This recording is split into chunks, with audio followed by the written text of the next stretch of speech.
from Julio Cruz and Gaylord Perry to Alvin Davis and Harold Reynolds to father and son back-to-back bombs, from Junior J, Joey, and Edgar with Randy, A-Rod, Dan, and the Sheriff, to Ichiro Moyer and Mikey C, to King Felix, Kyle Cruz, and Cano, to the present with Julio, Gilbert, Kirby, and Cal. I don't believe it. It just continues. My, oh my, it's another sports podcast.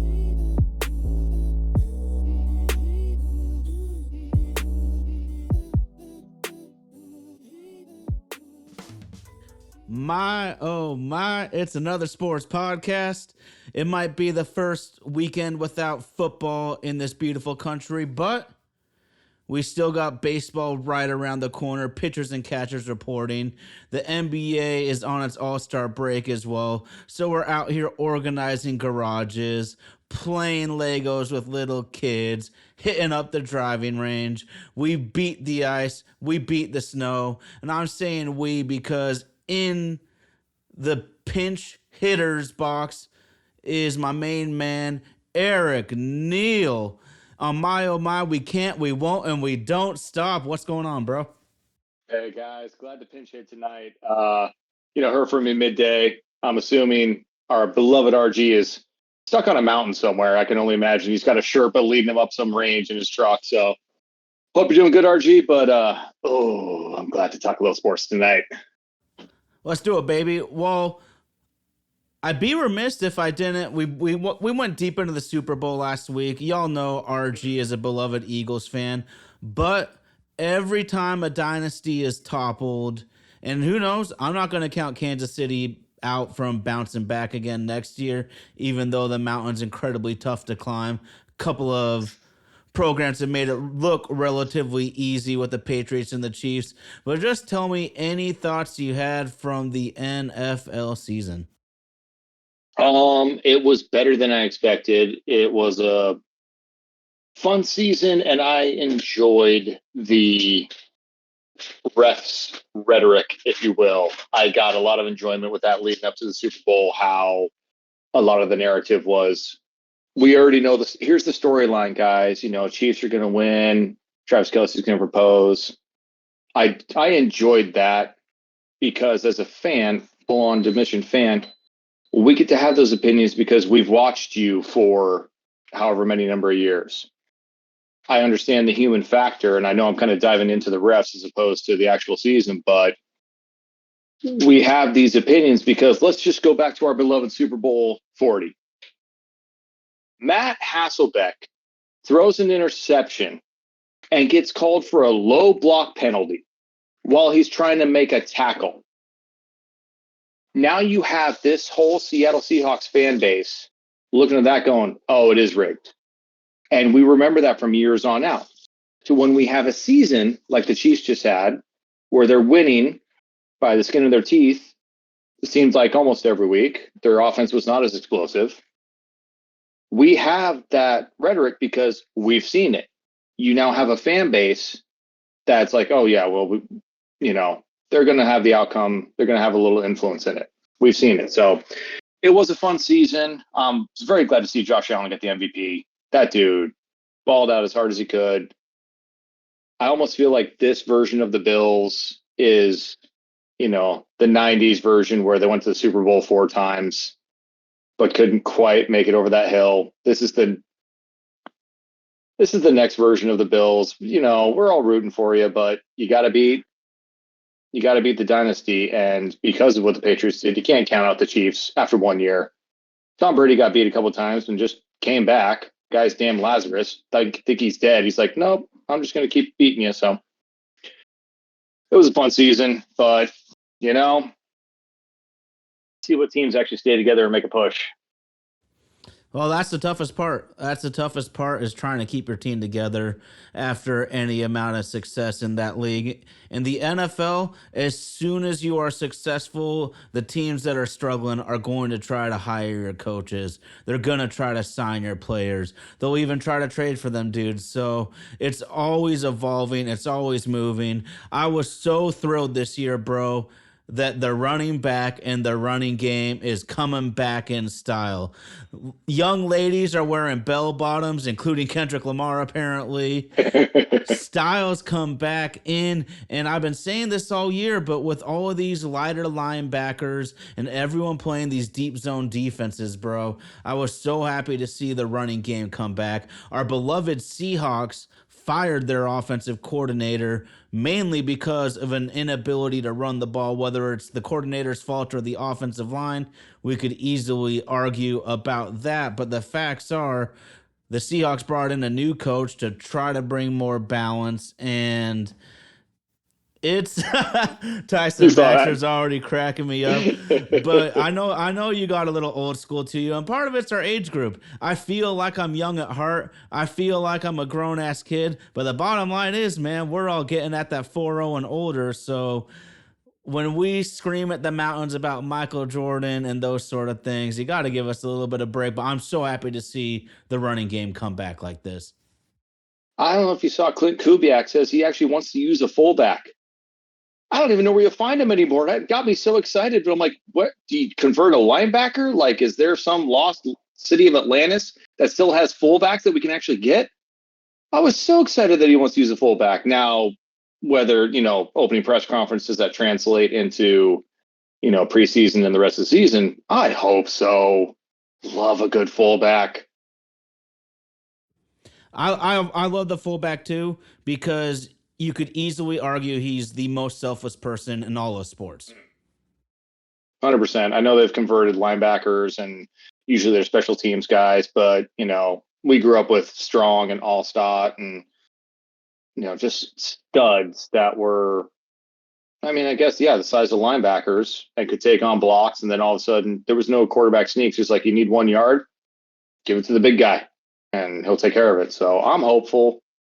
Because watching Saquon just run ragged all over everybody this year, watching them commit to the line, that's one thing I'm just hoping that the Seahawks get back to is you can't have one without the other. You need a line so that your running back can do what they're good at.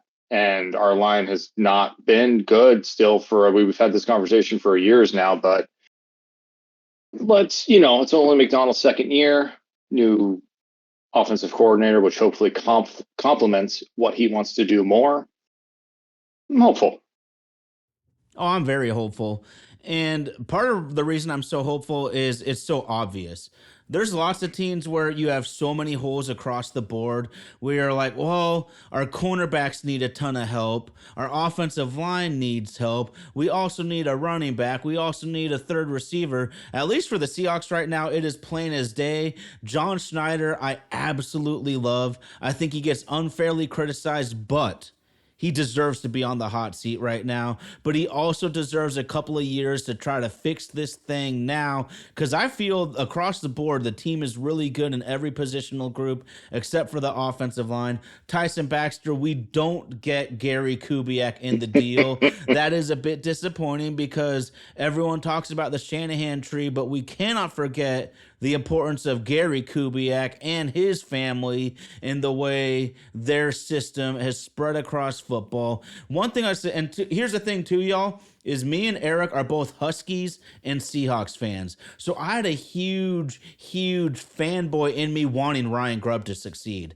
I wanted him to succeed with the Seahawks so bad just because of my own fandom for the Northwest teams here in the greater Seattle area. And it was really tough to see because, to me, there was no marriage between run and pass. We talk about the Shanahans and the Kubiaks. That's exactly what it is, that different plays are going to look the same to the defender until the quarterback either pulls the ball out or not based on the play action. And then also, we'll get into the Hall of Fame inductees for pro football and pro baseball in a minute here, Eric. But I go back, Mike Holmgren, that whole philosophy in the West Coast offense, and especially they adapted it more to power running when you have two Hall of Fame offensive linemen. on the same squad. But the marriage between run and pass, man, the Seahawks, it was dead obvious. If we're under center, we're running. If we're in shotgun, we're passing. And also all the shotgun runs, you don't necessarily get downhill on someone's ass. So I'm just going to be thrilled to hopefully see a little bit of marriage between the two, because everything you want as an offense in football is a hesitant defense. That's your one weapon. Otherwise, like some of my great friends like Nelly, shout out to one of my oldest friends, he's going to come down and knock the snot out of you. I love that. And that's complementary football. When you make the defense have that just moment of hesitation, that's all you need, because it almost feels like Ryan Grubb, same thing. Oh, after watching the Huskies get to the title, it's like, God, I wanted him to succeed. But it almost feels like there are some players that go from college to pros and forget that all of a sudden the linebackers that you were out running, oh, they'll catch you quickly in the NFL. It is the best of the best. There is no next level. I almost think Ryan Grubb, I don't want to say forgot it, but it wasn't as like he knew it, but then when he saw it in person, it was like, oh, hell. Okay, this is a level that I didn't even quite understand. When you can have Odunze and all the boys just outrun, out-pivot, they're just better athletes. But then you got guys like Wagner, and I just love Bobby, but in his prime, and these linebackers can hunt you down quickly. So it was sad that that it didn't work out. I can't exactly say I'm going to root for Alabama, even though I love the boys. Sorry, guys. But if we can get back to that balance, because we've talked about it, if you and I, the Neanderthals on the couch, have a pretty good idea what they're doing, what's the guy across the side like getting paid millions he's gonna know your next, instead of like 2 plays, probably the next 15, because you don't deviate, you don't have creativity. I'm hopeful for that. Good stuff, man. Good stuff. We'd be remiss. Mariners Lifer's got a couple good comments on our team. And sorry, Tay, old Jerry Jones, he's never letting go to his beloved Dallas Cowboys. But Tyler Lockett, franchise stalwart. He is an absolute fan favorite. I tell my wife once a week just to brace her, because she's going to be really sad when he ends up being a cap casualty. It's nothing personal. It makes me bummed out too. It's the nature of the beast, though. One of the longest tenured players the longest tenured player on the team easily. It happens across the league to every team. He gets too old for the contract he's at, and you end up having to part ways. It's just the nature of the beast. It sucks though, man. And he has been a calming force for guys like DK Metcalf, who I love, plays with some fire. You got to have a couple dudes on the field that are a little bit crazy, but you also got to have dudes like Tyler Lockett to rein him back in. Do you think Tyler Lockett's in the Ring of Honor? I absolutely do, yeah. Ring of Honor, yeah. I think so. I'm not saying Hall of Fame, but Ring of Honor, Seahawks, Hall of Fame, yeah, I think so. And I wonder about the third wide receiver, just because with Kubiak saying what he's saying, that he loves a fullback, he loves 2-1 and 1-2 personnel, where he's tight ends. And that's a lot of 2 wide receiver sets that he was talking about in his press conference. At the moment, that's DK and JSN. Could you see them drafting another wide receiver? That's kind of where I'm thinking I don't think they're going to spend money on a receiver. I think they'll try to draft, because at this point, if you're keeping DK and you're not going to trade him, if you're keeping those 2, and Kubiak keeps talking about these 2 tight end sets, which that's another one. Is Noah Fant going to be a cap casualty? Does he fit into the system? He could. I wonder. He could be. I don't know if he fits into what Kubiak wants to do. Well, the Seattle Seahawks are in cap hell, so there's a lot of guys that are on the block that I wish we could and would keep. I like Mariners Lifers thinking, though, Byron Murphy at fullback. We saw him score a touchdown against our beloved Huskies in the Sugar Bowl, so we know that can work. But I do want a traditional dude, but you're so right. You're almost guaranteed going to have to get a college linebacker and convert him. So that's just the way you're going to have to go about this, man. I-form is almost a thing of the past, It is Yeah. getting close to being a brontosaurus out here. But I like Tyson's point though, man, because we saw the teams looking at the sideline like it's a college game, 2-minute drills, time running down in the half of the game. And it's nothing personal, but it just didn't seem to work out year one with Ryan Grubb. And it's a really tough jump, too. And say what you will about Huskies football overall, that team just 2 years ago was actually stacked. It No, was extremely. look at all the pro prospects, man. There's no joke that they made it to the championship game. They have like 11 or 12 pros off of that one team, many high picks at that. And then the other factor I always consider, dude, is it's such a different beast when you are calling offensive plays and your team has the best offensive line versus a team that has one of the worst in your given league for competition. So it's just such a different beast to try to call plays. It is. And when we won the Super Bowl, when we won it, we had the best line. Those years that Dallas was blowing people out, the last time they were good, which I think I was an infant, they had the best line. Nah, I'm older than that. I just, don't want to age myself too much. But traditionally, if you can win in the trenches, and I know, but the trenches aren't how we play fantasy football. The trenches aren't what ESPN covers. But unless you have that, you ain't getting far. Everyone likes the glitz and glam of the skill positions. Great. But unless you have the guys that give them time to exceed at what they have that ability to do, how many times did we see Russ and hell, even Gino, 3 steps back? Oh, so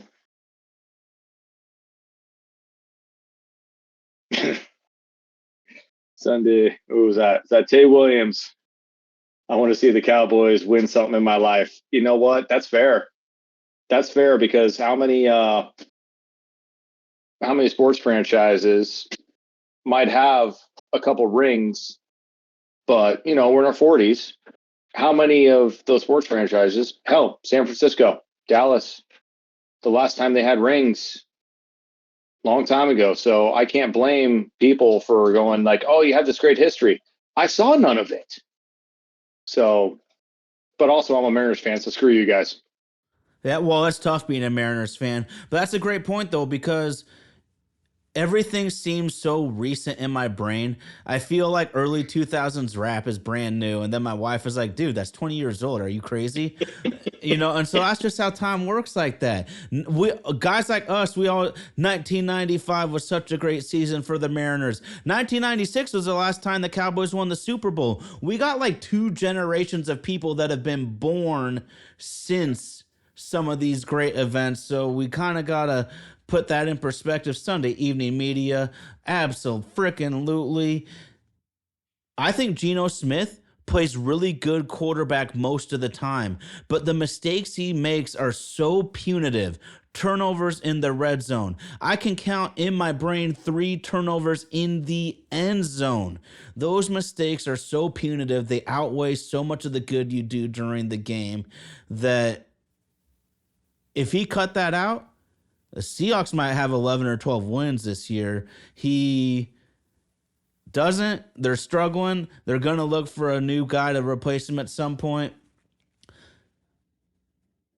Speaking of going back into the 90s, dude, one thing I always like, and especially right now, because they're all guys we've seen their entire careers, is guys getting inducted into the Hall of Fame. Because, when you're a kid, it's like your dad would tell you, oh, Willie Mays and Mickey Mantle, man, they were killing it. We never saw those dudes play. No. And even, like, when you're a kid, we know Troy Aikman.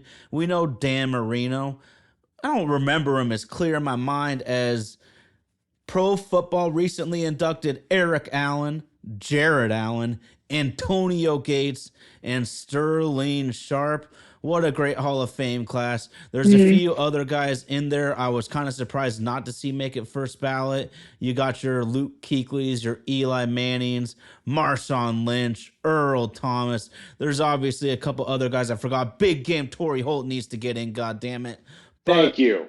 Is there any Sterling Sharp, Antonio Gates, Jared Allen, Eric Allen, all great players? Anything you could think of about any of them in particular? Jared Allen, Eric Allen, they were fantastic. Antonio Gates, to me, was the no-brainer. He was like, yes, he was the best at his position for probably the longest amount of time. He was just a stud, the ex-basketball player. Fantastic. Jared Allen, Eric Allen, but you already brought him up. How is Torrey Holt not in?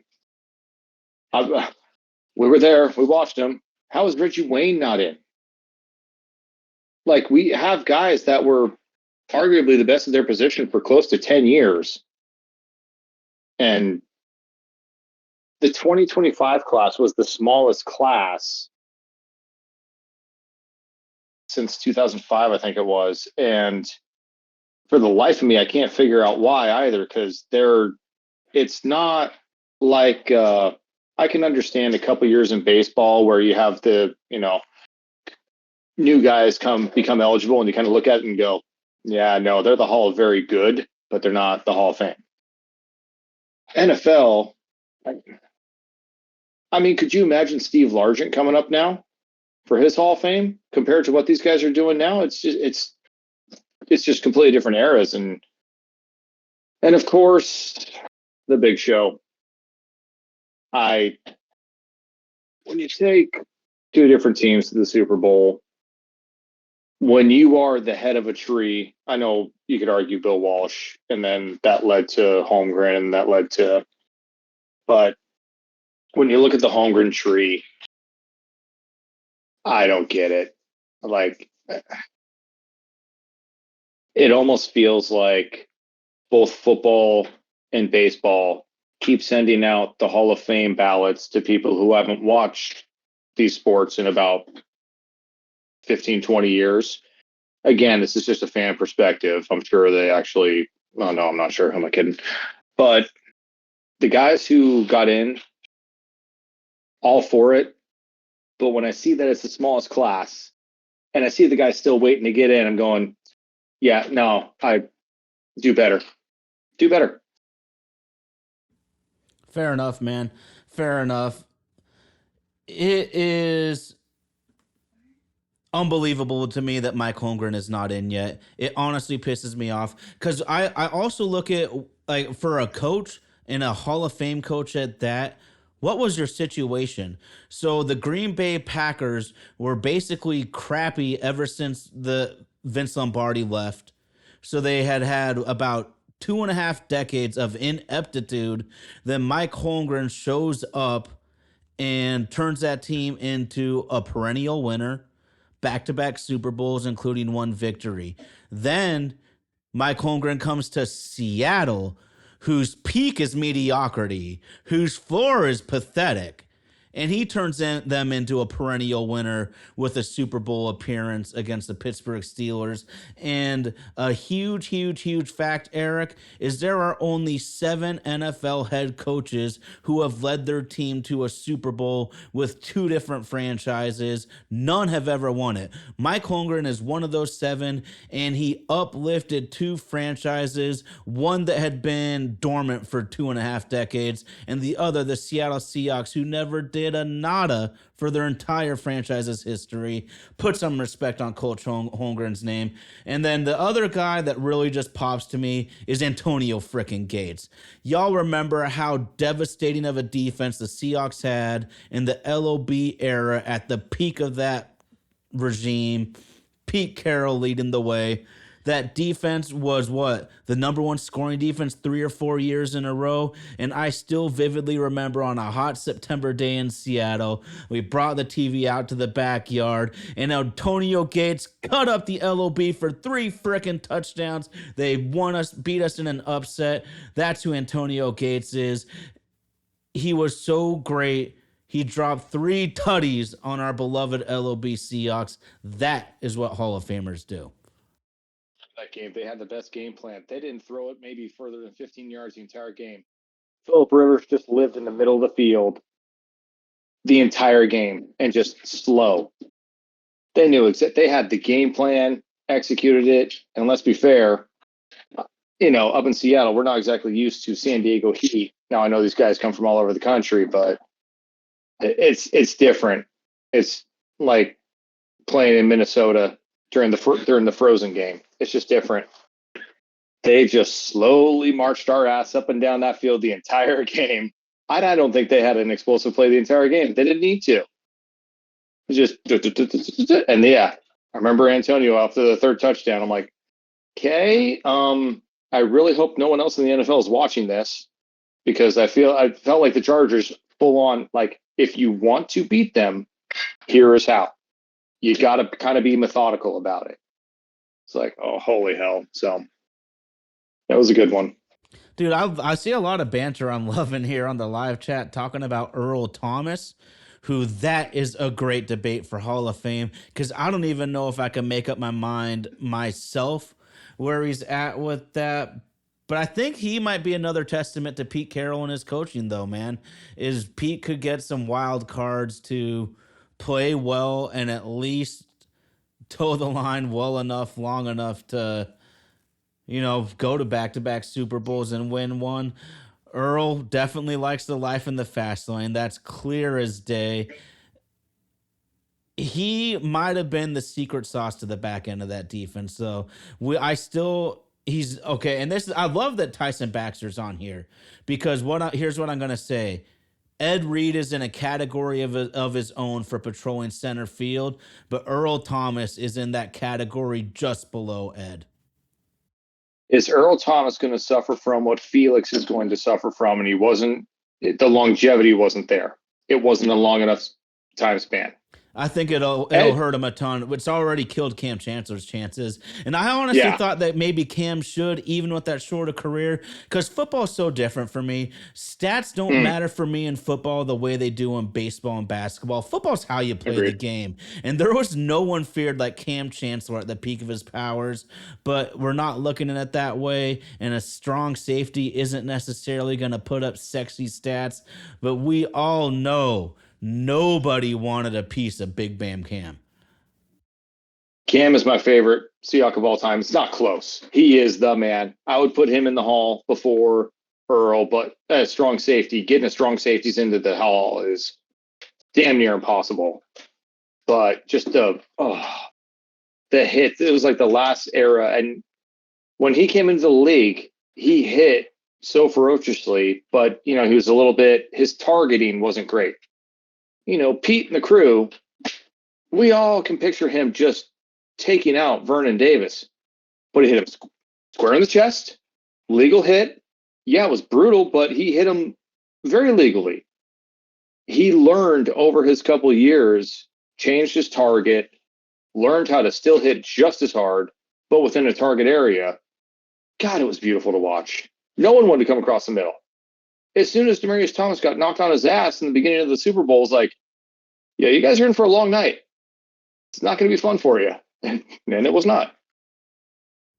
Oh, you're bringing me back, man. Super Bowl 48 early in the game on that little short crosser. That was the play of the game. Absolutely the play of the game. Who wants a piece of that, dude? I can't believe what Tyson Baxter just said. He thinks Earl Thomas is better than Ed Reed. He is the first Baltimore fan to ever say that.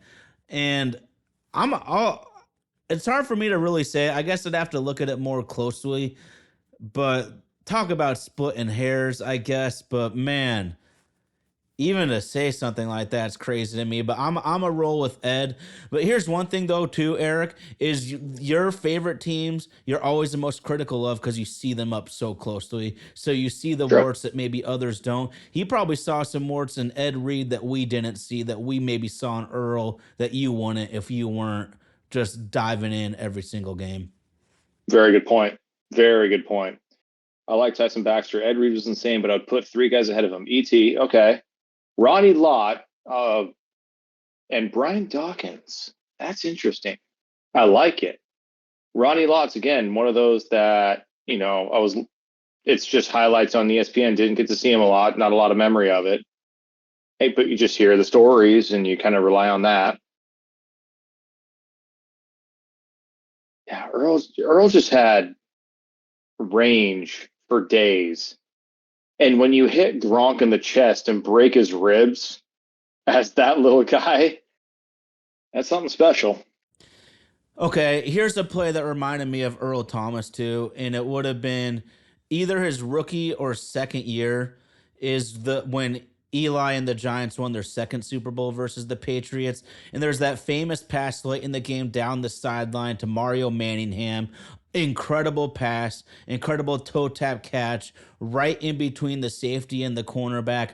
That exact route and exact play was run against the Seahawks earlier in the season, and Earl had that unbelievable extra gear to get to that ball, make the interception, toe tap himself for a huge upset win for the Seahawks that Yeah. year. At that So time, yeah. you're just that range and fearlessness was something else. I honestly kind of hope he does make it just because I felt he was so special to that team. But man. Oh my gosh. Yeah.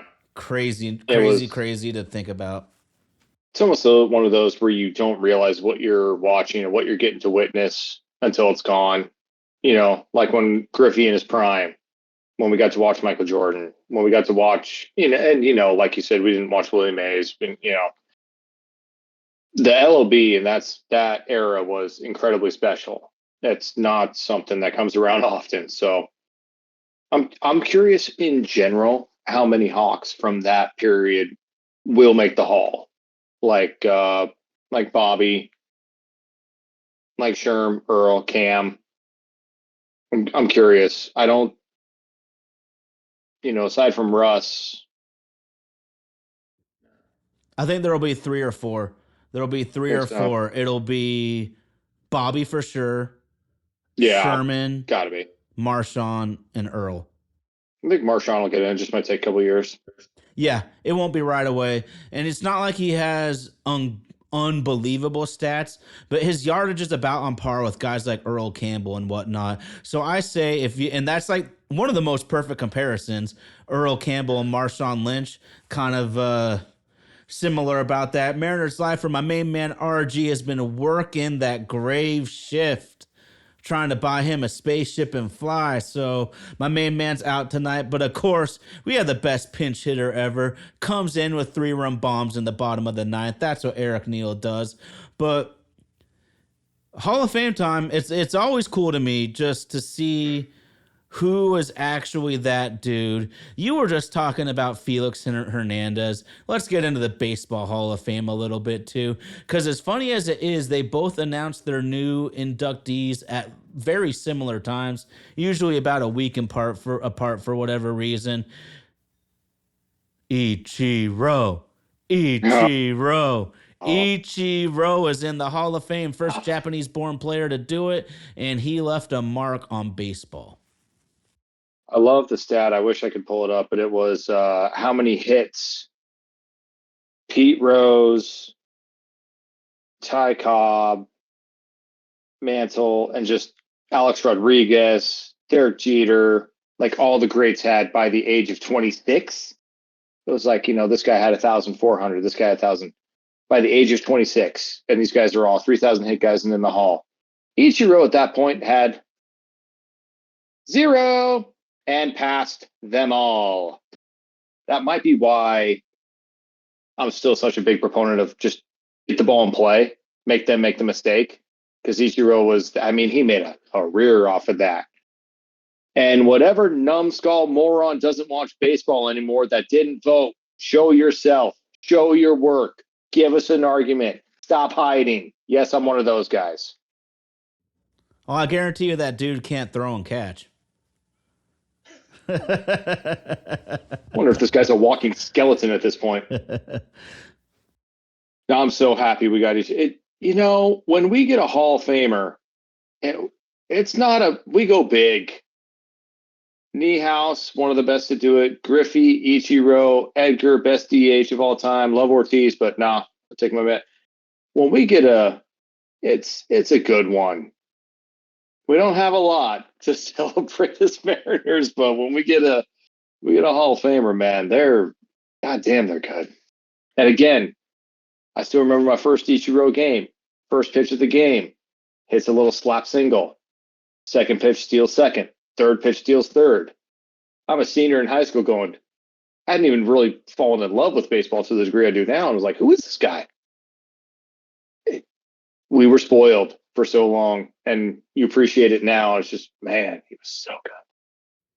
Oh man, I love Tyson Baxter getting after it in his defensive Ichiro, but there's so many ways to look at it too. Okay, let's just start from the accolade standpoint, Eric.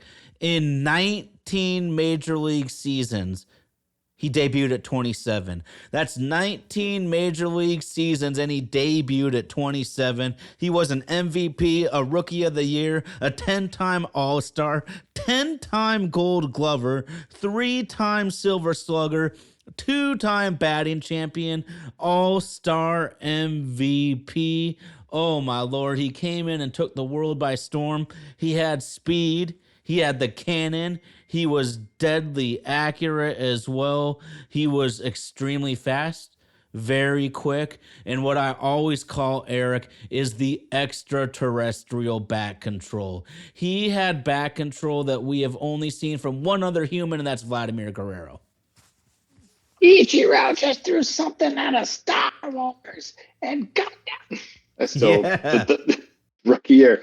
Tyson Baxter, I'm loving this one. Any real baseball fan knows he is a generational talent. Whoever voted no is an imbecile that is still seeing Japanese people in the light of 1942. That is fucking awesome. That is fantastic.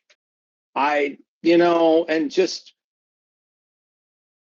the fact that Mariano Rivera is the only you're in or you're not. And the Yankees reliever is the one that gets unanimous. I know it just gives, sports people like us something to talk about, but come on, guys. It's another one of those do better. You can't, someone leaves Griffey off, someone leaves Mantle off, someone leaves Jeter off, someone leaves Hank Aaron off.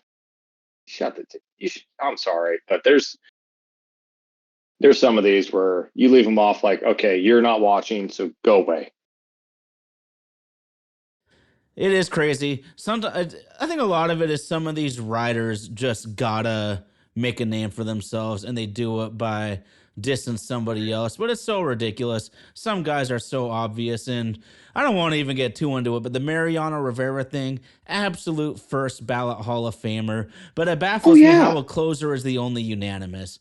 So that's where I'm kind of just like, if they get in, they get in, because I don't know what these dudes are thinking. But I want to talk a little bit of stats here with Ichiro. 3,089 hits, a 311 career average, 60 WAR on his career, and of course, 262 hits in 2004, breaking an 84-year-old record held by George Sisler. We obviously never knew who that man was until Ichiro was attacking that hollowed hits record. I repeat, that's 262 hits in a Major League Baseball season. He played 161 games, so that's about 1.63 hits per game.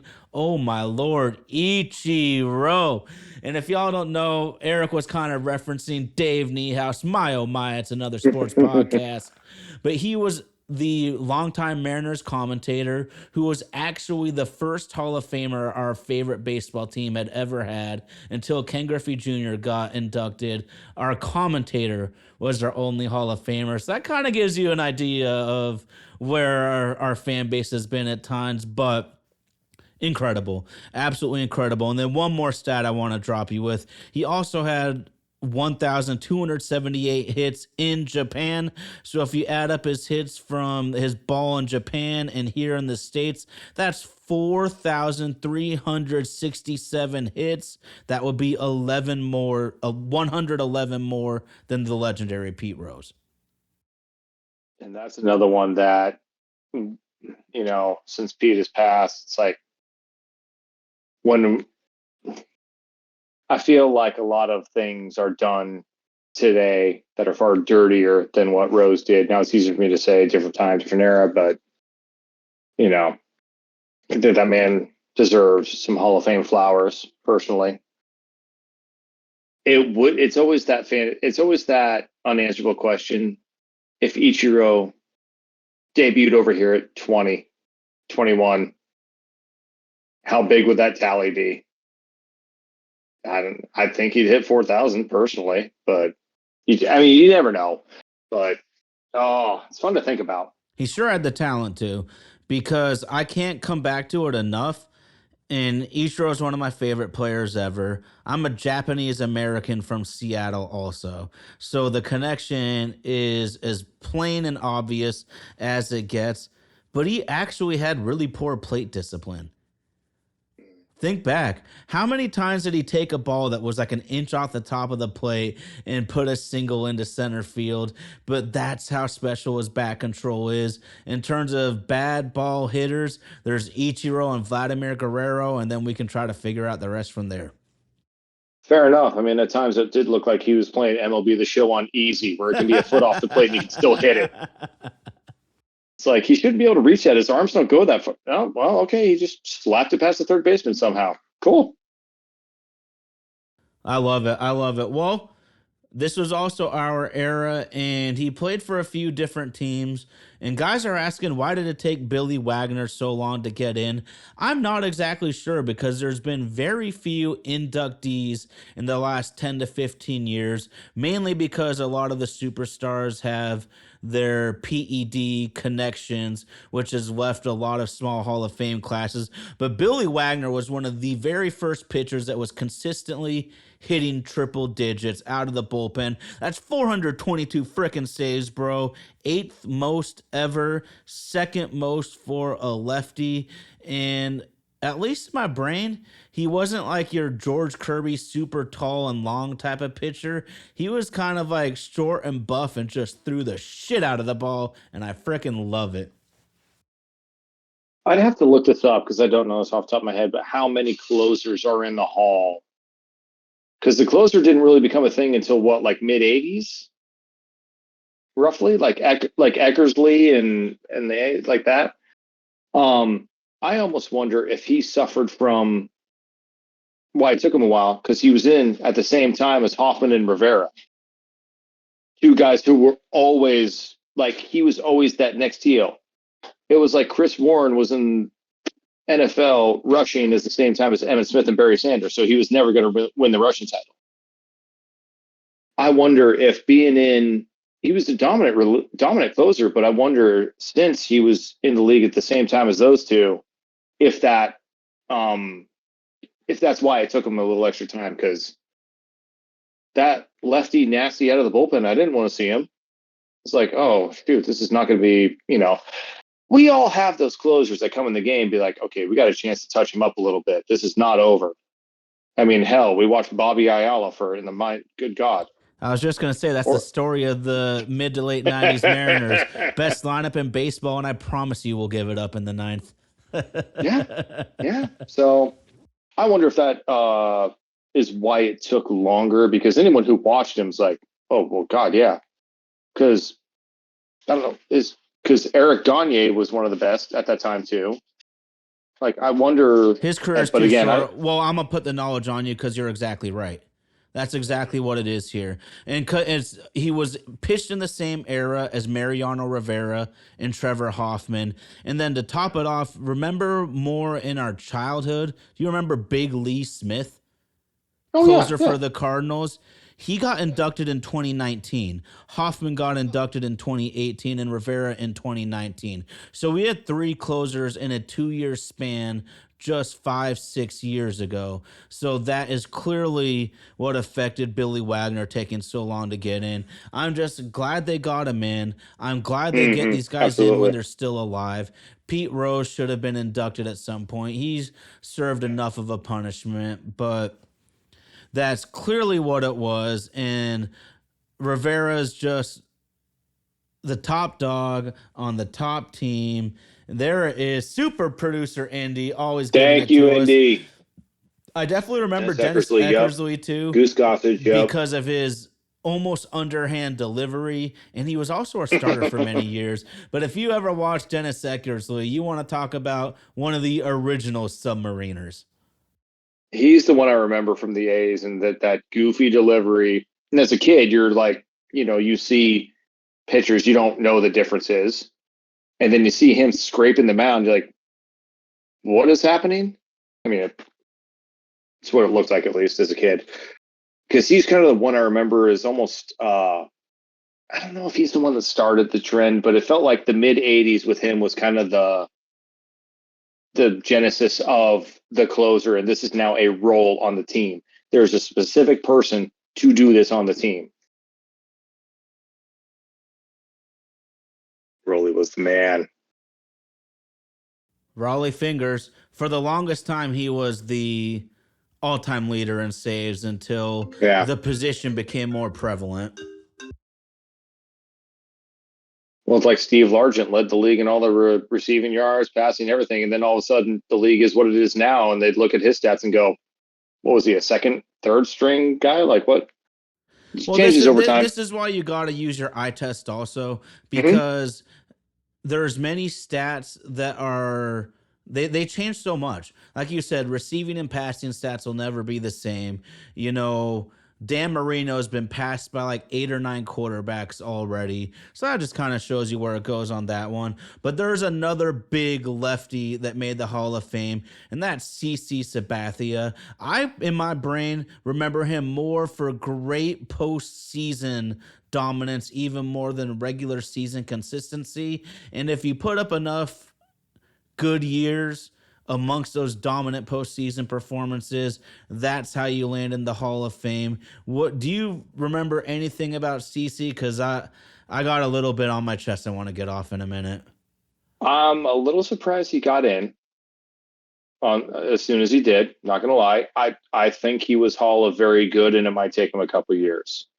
The one, even with the Indians and with the Yankees, he was very good. The one thing I remember about him is why I respect him. Also, when he got traded, I think, correct me if I'm wrong, anybody, from the Indians till Milwaukee, he had that half season, and he was going on 3 days rest for like 3 months straight, 2 months straight, something like that, just to get him in.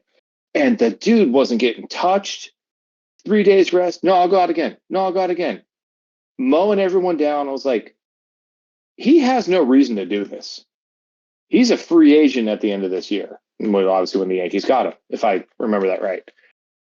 That small sample size of, look, wherever he signs and end up being Yankees, it was like, I definitely respect this guy because he does not have to do what he's doing for the freaking Milwaukee Brewers because they're just as inept as us.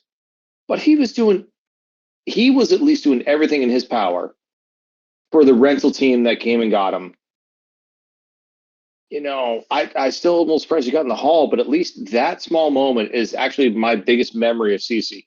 Not with the Indians or Yankees. It was that small. I'm a rental player, but good God, I'm going to do everything I can to help these guys. That was kind of impressive to me. It's not kind of impressive. It's freaking awesome, dude. No, because as a pitcher, he was pitching so much that is really. If I was his agent, I would tell him, "What the hell are you doing, bro?" But this is why we like these guys. This is a guy that's showing love for his team. His competitive spirit is burning with the hottest flame. I want to take you into his Yankees career. And another thing that was kind of emblematic of CC to me was it's at the end of the season. They're playing a meaningless game against the Tampa Bay Rays, and he needs a few more innings to hit a incentive bonus for like 500K. A lot of freaking money. And Tampa Bay throws at one of their guys, and he comes back and throws at one of their guys to protect his dude, gets ejected, and everyone on the team knew that he just forfeited 500K for not getting the innings pitched he needed for his bonus, but he felt it was more important to protect his teammate than all of that sweet cheddar. Oh my goodness, CC Sabathia, you're right. Absolute workhorse ace. Was he the best? No, but you tell me workhorse, I think of CC. That's the thing. I think it is stuff like that that does help your case for the Hall. Like the Brewers and protecting your team. And I do think stuff like that. Well, obviously the postseason, like it does help. You can't discount stuff like that. You can't discount the intangibles. Like he didn't have to do what he did as far as a workhorse for the Brewers. He didn't have to throw at that guy. We know these guys make ungodly money. Jeff Bezos will stop and pick up $150 on the sidewalk. He's got more money than God, and he'll still stop and do that. These guys with these incentives, I mean, hell, we saw a couple of years ago before Brady retired, Gronk had made money, but he had $1 million incentive if he caught one more ball, like catches for the year. And they made sure to catch the one more. They're not going to just throw it away.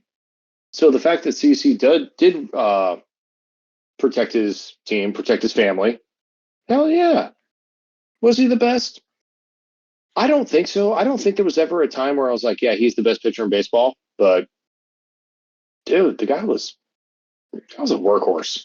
And he was the ace on the last time the Yankees won the World Series. I'm just glad that was over, 15 years ago now? I'm so glad. Well, 2009?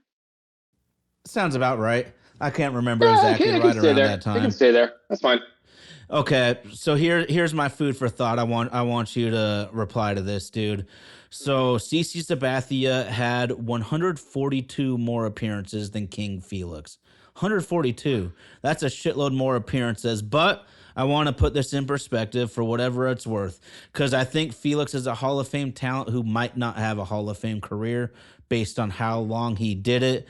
But Felix had a better ERA, a better K percentage, a better walk percentage, the same amount of All-Star appearances.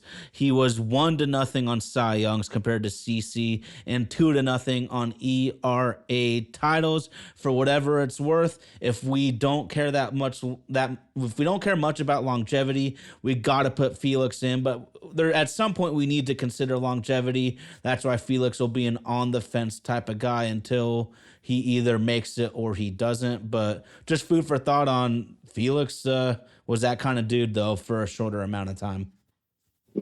He was better, but I think the thing that's going to work against him is he pitched in Seattle, which is notorious. It's a pitcher's park. I think that's going to work against him. Or CC's in, Yankee Stadium, which, that right field feels like a joke. I know he's a lefty.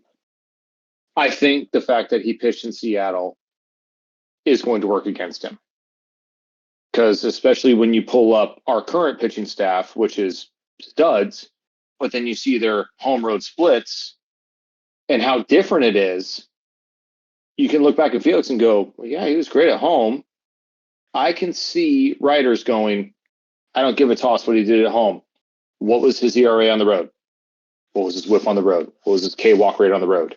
I can see writers doing that and going, when you take away Seattle, he was very good, but not Hall. I can absolutely see that happening. So I think his short career, it almost felt like him and Verlander were on the same path. And then Verlander, I'm going to talk bad about Felix. Verlander had work ethic. Felix, he was always a thrower. I love him, but I don't know if he had that same work ethic. It's almost like Shaq. If Shaq had work ethic, he'd probably have 12 rings. But he was just that good. Some guys get more gifts from God. Look over my shoulder right here. That's Jimi Hendrix. What's up, Jimmy? The greatest guitarist ever, in my opinion. Of course, there's major Seattle homer in me saying that. But he had a freakish talent that his fingers were freakishly large. He can do things on a guitar that other humans simply can't. Felix Hernandez could do things with the baseball coming out of his hand that other humans simply can't. And some guys can survive on all their God-given talents. Some guys need to work harder than others. That's kind of just how life goes. But we're coming into spring training, bro. Spring training is upon us. Pitchers and catchers. And we got some Astros fans here. We got some Texas Rangers fans here. It's my oh my. It's another sports podcast. So we're loving the Mariners here as well. But I saw Fangraphs recently, and their projections have a three-way tie between Seattle, Houston, and Texas. Y'all, my friends on the live chat, and of course you, Eric, it might be the wild, wild west in the way the landscape of baseball looks. It might be one of the only divisions that'll be super fun to follow all the way to the end. It is. We got one of the best divisions to watch this year. Personal opinion, of course. And of course, I'm going to say that because it's the Mariners. And I have no doubt that the Rangers and the Astros aren't going to go away. They're just going to keep coming. The day pitchers and catchers report, I know it's just getting their physicals and just starting, but man, it's almost like spring. That's the beginning of spring. You know it's coming. You know the weather's going to change because we just dealt with this bullshit snow for the last couple of weeks up here. And we're not built for that. Am I excited? I mean, I'm excited because it's baseball. Am I excited what the Mariners did? No. No. Jerry, you did a shit job selling your vision. You didn't do a good job selling it. They are relying on Dan and Edgar. Good people to rely on. But my God, are they leaning on those guys hard. I hope that the 23-11 end to the season is not, fool's gold. Could we be better? Hell yeah. But with this pitching staff, hopefully Julio has a better season. Cal Raleigh's going to be Cal. But we've had this conversation, it feels like, for years. We're relying on guys to have bounce-back seasons. Haniger, I love him, but I'm not even counting on him. Garver, please hit something. And did you see, I cannot remember who had this, but they had the projected WAR and this just position players. Projected WAR of our position players. It was Julio, Cal, Crawford, and if I remember correctly, it was either 4 or 5. It's someone who's never even played an inning of baseball. It was Williamson. The third baseman. Even though he's not exactly great with the bat, his defense is that good. I wish I remember the site I was reading. This was a couple weeks ago. That they think he's going to get called up and just provide a defensive boost. But when I see that they're relying on guys that our predictions of WAR are guys who have not even played an inning yet, we have the best, according to many Fangraphs, we have the best farm system in baseball, which keeps GMs employed and drives guys like us a little bit crazy, because when you have that, it's like, okay, are they good enough? Are they 4A players, which it feels like we've had forever?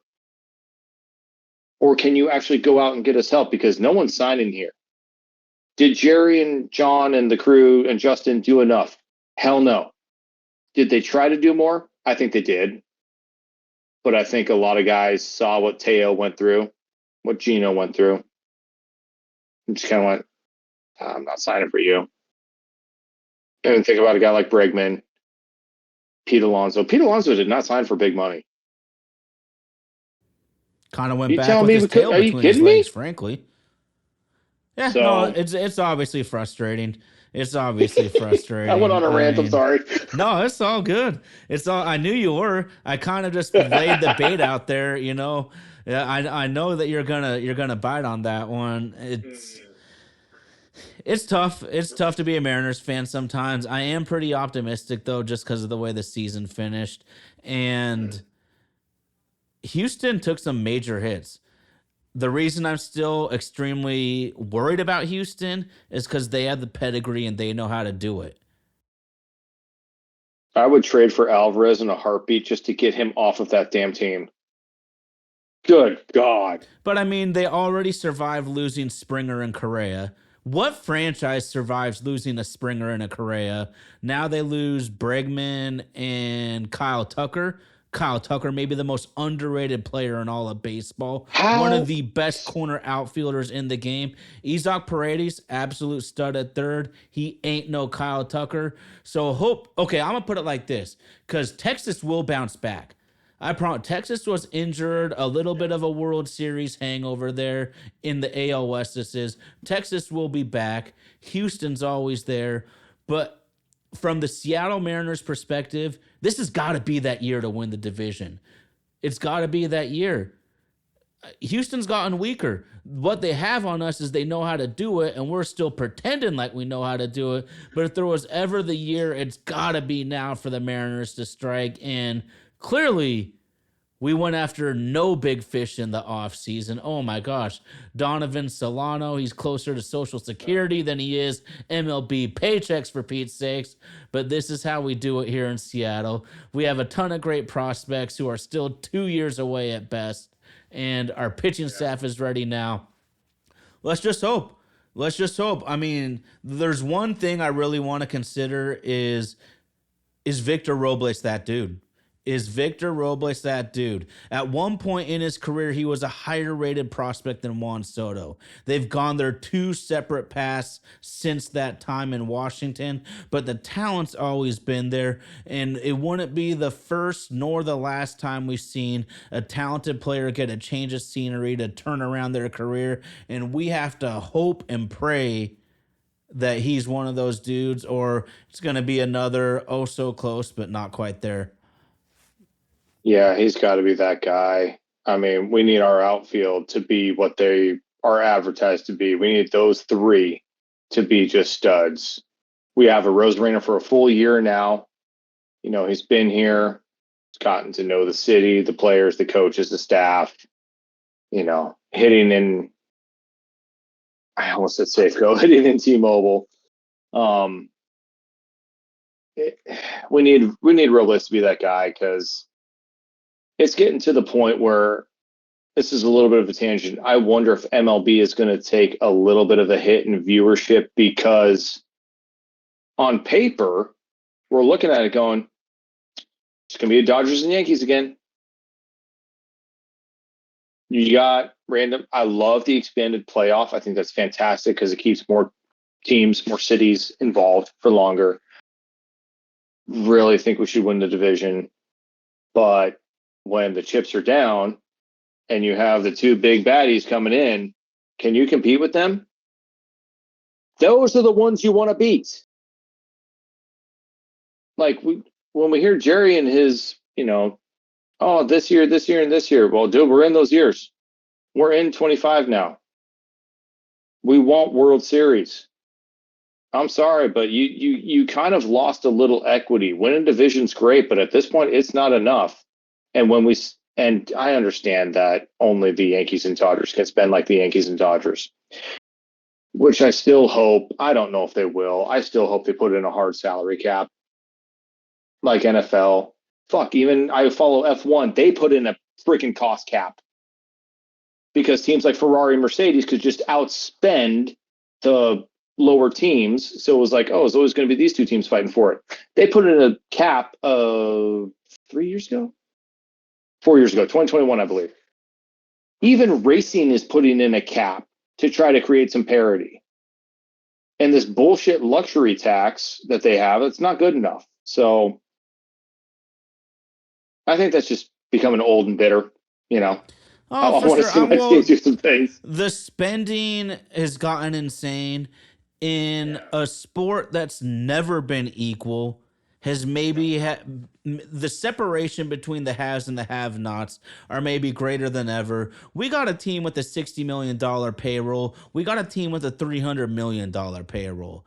The Mariners are stuck in the middle, 150 or wherever, and it pisses us off. But could you imagine being a fan of some of these other teams who are really low spenders? The Goliaths, you're right. You're going to have to deal with that. We got to get there first, though. I would love to deal with that. We got to get there first, and I still stand on anything can happen in a short series, man.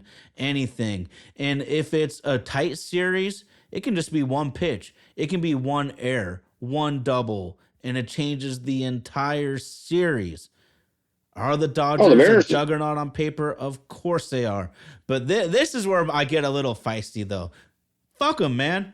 They want to spend all that money. Then this is where is my dad and my grandpa at? Rest in peace. A little piss and vinegar out there, baby. The Mariners are built for the playoffs, but we got to get there. We got the pitching. Well, we got to get there, though, because pitching just every pitch is so pivotal in the postseason. I think the only thing better than postseason baseball is postseason hockey game 7. Like that's a chaos that can't be replicated.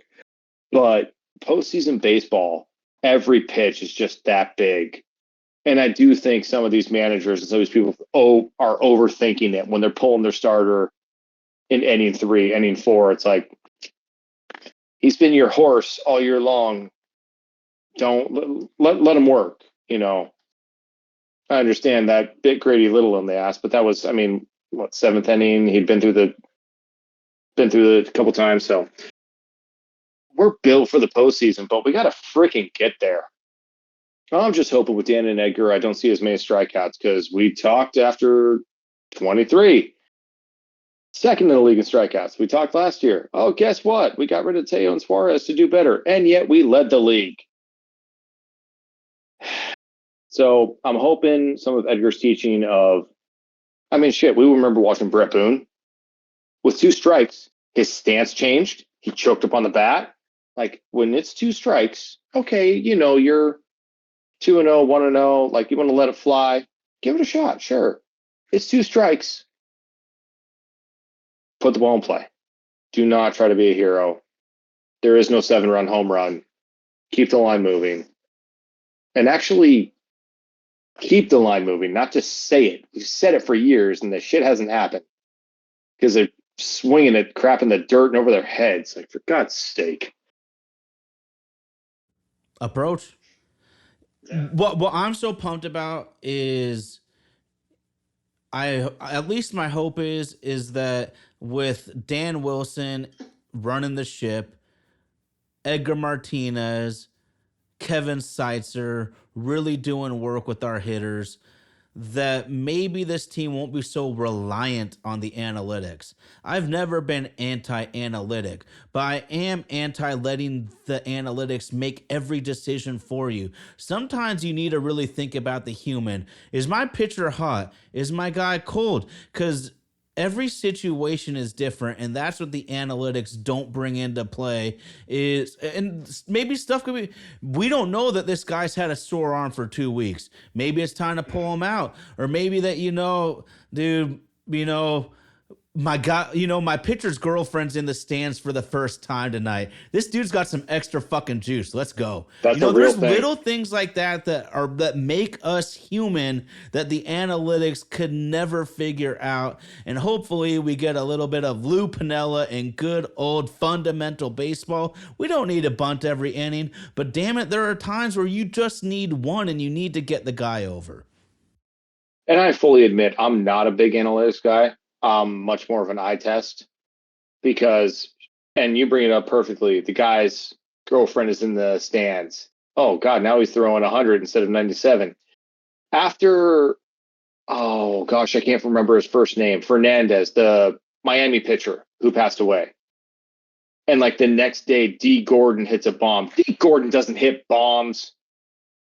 That's not on your analytics. That stuff, and I know it's kind of an extreme example, but there is stuff that analytics just don't show, and that's why I'm a little bit more of an eye test guy. But I do think in this day and age, you need both. I love the money balls. Like, well, this guy's got no good girlfriend. It means he's got no self-confidence. Are you sure? Or are you just an ancient dinosaur that's trying to read into something that I don't know. I do think you need a little bit of both, but I think the Mariners have been relying a little bit too much on analytics and trying to spin it as a sales pitch to us fans, because we're still paying the tickets, and the tickets aren't even the extortion part. It's the parking and the hot dogs and the beers. When you get a beer and a bottle of water, it's $28. Fuck off. Give me a break. Oh, and then some stadiums like in Atlanta, they have prices Yes. that you would find at AM PM. So it really is just about how you want to conduct your business. I love Art. What's his name? Art, the Falcons owner. I forget Arthur now. Blank, the Home Depot Thank czar. you. For God's sake. Talk about blanking on that one. No, I love him for setting the prices that are just, I would love to go to more Mariners games with my daughter. She's 7. She's prime to start enjoying stuff like this. Sorry, we'll go to the Aqua Sox because we can actually afford that as a family, and it's not going to, we got to plan ahead for parking, for concessions. Because when we go down, we want to have fun. Yeah, go to concession stands.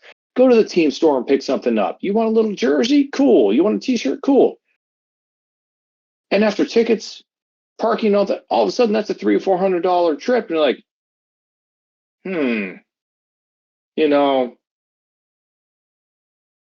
I'd love to go down more often, but shit, we talked about it last year. Voted with my dollars.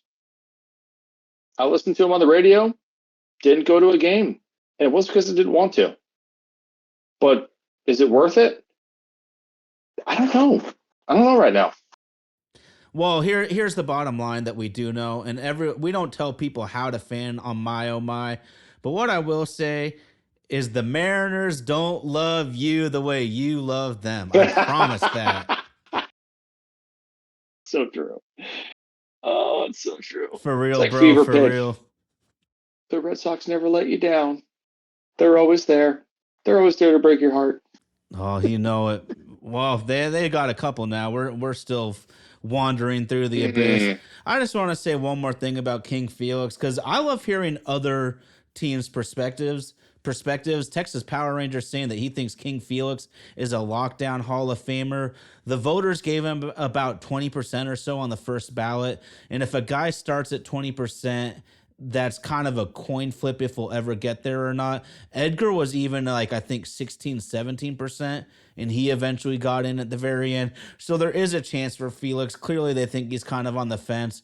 What I do want to say that is just the most emblematic event of Felix's career. It just states everything about his time with the Mariners. King Felix pitched a perfect game and the Mariners won 1-0. That is his career in a nutshell. I think that was the only way we won that game. It's because of that. Jesus Christ. Ty, I got a question for you, though.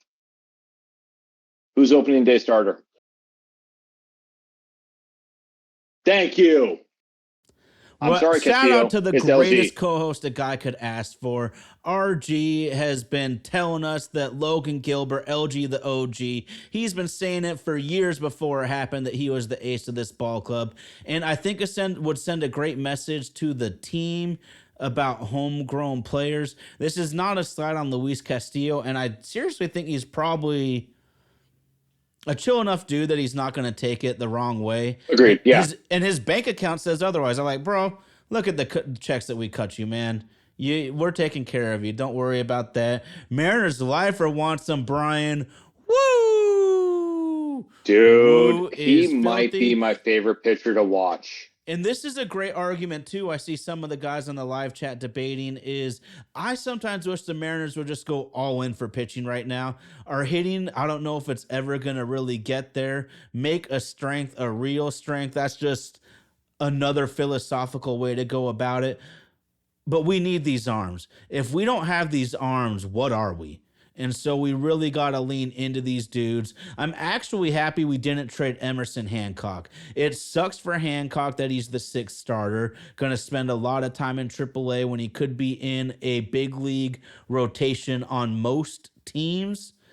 But you need a 6th starter that you can count on, and he's that dude for us right now. And inevitably, you're going to need more than 6 starters throughout an MLB season, and knock on wood, there's no catastrophic arm injuries.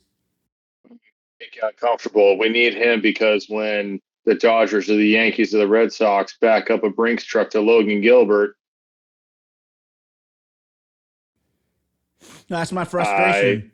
I piss people off by saying it, but We I don't mean, I want to hope look not. back. We don't want to look back and be like, God, we should have gone for it when Gilbert's on Atlanta and Kirby's on the Yankees and Cal is on the Red Sox. We don't want to look back 5 years from now and that's the scenario saying, damn, we missed that window. Can we keep both Logan and Kirby? I agreed. I mean, maybe we wonder. could. Tyson Here's what Baxter is could a good happen. one. I'm not happy the Orioles didn't trade for Hancock. They could, yeah.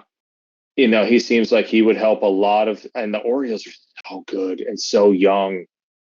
It feels like they just need that extra, just that little extra push.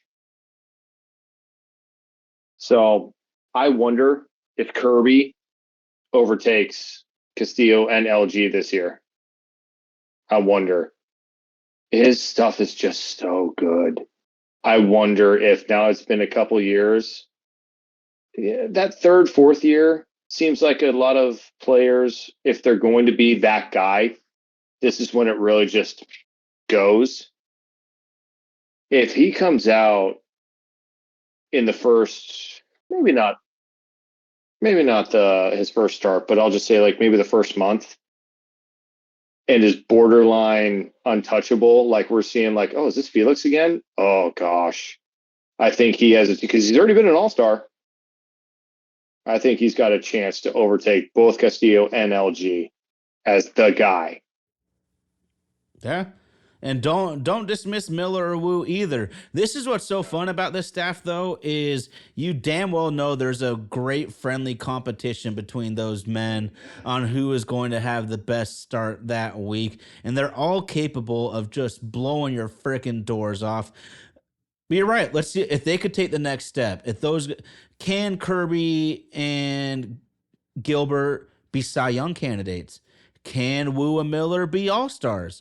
Can Luis Castillo maybe he was good in 2024? Could we get a little bit of 22 or 23 Castillo again? That'd be really nice also. So only time will tell, but as much as there's disappointment in the lineup, there's always optimism with the Mariners pitching staff right now. Mulder, Hudson, Zito, Smoltz, Maddox, Glavin. Can those three guys be one of those three that you just look back on in history and go, God, they had a trio that was borderline untouchable. I hope so, because gotta have something to cheer for as a Mariners fan. Shoot. Well, Eric, we've been battling the snow and ice up here in Western Washington for the last couple weeks. It's time for some sunny freaking baseball, bro. Are you heading down at all this year? I am not. I do have tickets to 2 games already, and we'll talk off air. Maybe I'm gonna kick a couple of those tickets over to you and your daughter if it works out, man. Just as a friendly gesture. My style is I try to find cool tickets at good prices, and I got 2 of them in about the same spot, first row center field on a Sunday day and a Saturday day. First row center field. So it's not nearly as expensive as other spots, but a really, really dope place to watch a Major League Baseball game. Yeah, she's at that perfect age where I definitely want to. We watch sports in the background when we're playing Legos and playing stuff, just because also sports, for the most part, unless the microphone gets a little too close to the players, you don't have to worry about them in the background. All of a sudden a commercial or something comes on, it's just, F-bombs everywhere and stuff like that. So I'm definitely trying to have a little fun with her. She watches football, baseball, golf, racing. Doesn't necessarily sit down and watch it, but she's like, oh, okay. So trying to get her to a live one because she's been to a couple Aqua Sox games when she's little. And this is kind of the age where you hear about baseball as this, America's pastime, the romanticism of baseball. Like this is the age where it started. I understand. I was loving the Mariners as a kid and didn't really get fully like just absolutely obsessed with it until probably, college days. But it starts somewhere. And to have a season like 95 keeps us going. Hopefully, as she grows up, the Mariners can have a season like that will keep them going and keep them interested, because it is a great thing. And yes, it's just entertainment. There's no life or death out of it. But it's a good reminder that it's okay to have a little fun, because baseball is the closest thing to life. You can go 0 for 4 with 3 strikeouts, and it's a reset the next day, and you're 3 for 4 with 2 bombs. It is the closest thing that we have to hit the reset button the next day. You're good. Go for it. Doesn't matter how bad your day at work was yesterday, you got to get up and do it again, no matter how good or how bad. Or how much ice there is on the freaking roads. Well, thank the Lord, here in the Pacific Northwest, it's warmed up and we've gotten some rain. Yes. Eric Neal, you are the man. Thank you so much for joining us, bro. Anything on your chest that you got left here? No, I was glad to pinch hit tonight. Had a lot of fun. And RG, I still need to do one of these with you wherever you're at. My man, the myth, the legend. And hope you're well, my friend. We know for a fact RG will be back the next 2 Sundays. I know you'll probably be with your daughter, but just text me, man. Text me anytime. Will do. And because we'd love to have the trio at any point. We got Eric Neal. He comes off the bench like Jamal Crawford as the 6th man. Robert Ory off the bench, knocking down threes. That's what he does. Pinch hitting for my main man, RG, the greatest co-host a dude could ask for. We got to give the biggest shout out to Nashville, Tennessee, super producer Indy, rocking the 1s and 2s. That's Vaden Podcast Services. Vaden Podcast Services. They bring the show to life. Thank you so much, bro. We got to give a huge shout out, of course, RG. He's been a terror since the public school era. Can't wait to get back in the octagon with him next week. We miss you, big bro. Eric Neal, thank you so much for pinch hitting for us tonight, man. My, oh my, it's another sports podcast. Get at us, people.